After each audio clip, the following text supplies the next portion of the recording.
I'd love you to stand and give a great big welcome to Rick Warren as he comes to share with us tonight. Amen.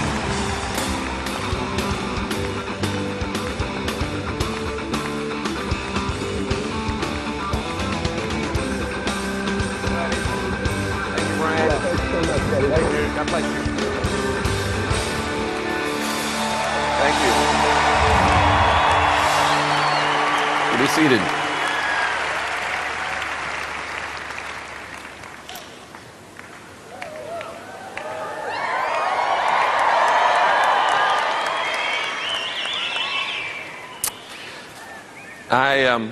I want you to know how humbled and how honored I am to be with you here today. God is in this place.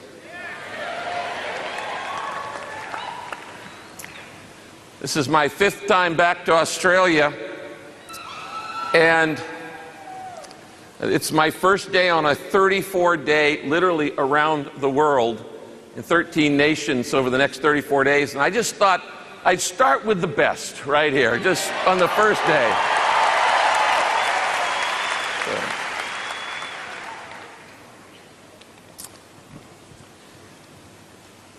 Exodus chapter 3. Now Moses was tending the flock of Jethro, his father-in-law, the priest of Midian. And he led the flock to the far side of the desert. And he came to Horeb, the mountain of God. There the angel of the Lord appeared to him in flames of fire from within a bush. Moses saw that though the bush was on fire, it did not burn up. So he thought, I'll go over and see this strange sight. Why does the bush not burn up? When the Lord saw that he had gone over to look, God called him from within the bush. Moses, Moses. And Moses said, here am I. Now you know this story. God says, Moses, take off your shoes. This is holy ground.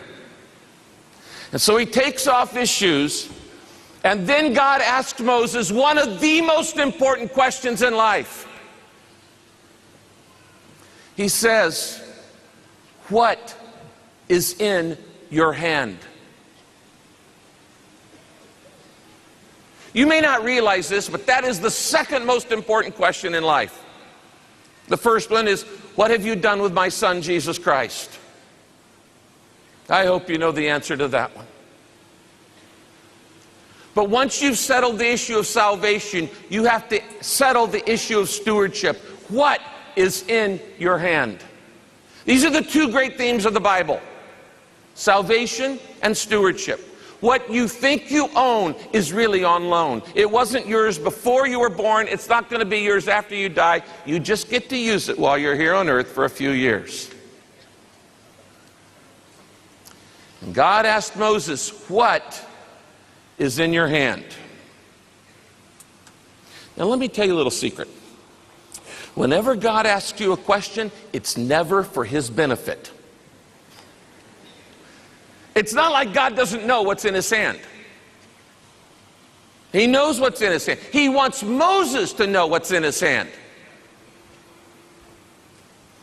So when God asks you that question, he's saying, do you know what I've put in your hand?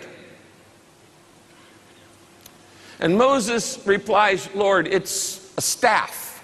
It was a shepherd's staff. You know, one of those sticks with a crook on the end of it. He says, it's a staff, Lord. And God says, throw it down. He throws it down, and it becomes what? Yeah, a snake, a serpent. It comes alive. Something that has been dead all of a sudden comes alive. Something that was simply a piece of stick. It's just dead wood. All of a sudden, it's a living organism. It's alive. It becomes a snake, a serpent. And God says, pick it up. So Charlton Heston leans over. Oh, you saw it.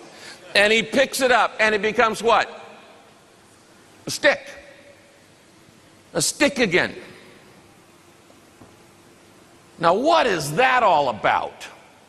Throw it down, it becomes a serpent. Pick it up, it becomes a stick. What is that all about? Well, let me tell you another little tip. God never does a miracle just to show off. There's always a reason for it. There's always a purpose for it. There's always a lesson behind it. Every miracle is a parable of truth. Every parable is a miracle of truth.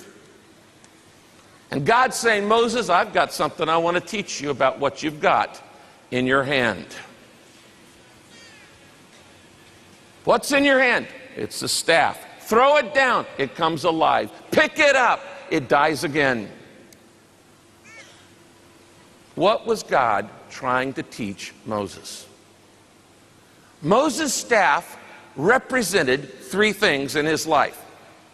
Number one, it represented his identity. It represented who he was. Moses was a shepherd.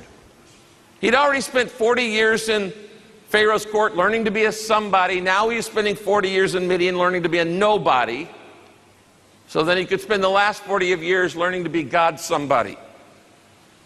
And the staff represented who he was. Moses was a shepherd. It was the symbol of his job, of his identity. I am a shepherd. Second, it was not only a symbol of his identity, it was a symbol of his income. Because all of his assets were tied up in his flocks. In those days, nobody had portfolios, stock accounts, mutual funds, bank savings. There weren't even such things as banks in those days. All of his wealth was tied up in his flock of sheep. You could look at it and you could see how wealthy he was, or how not wealthy a person was. His assets were in his flocks. That's why in the book of Proverbs, the Bible tells us, know well the condition of your flocks. He's talking about keeping good business records. Today he'd say, know well the condition of your stocks.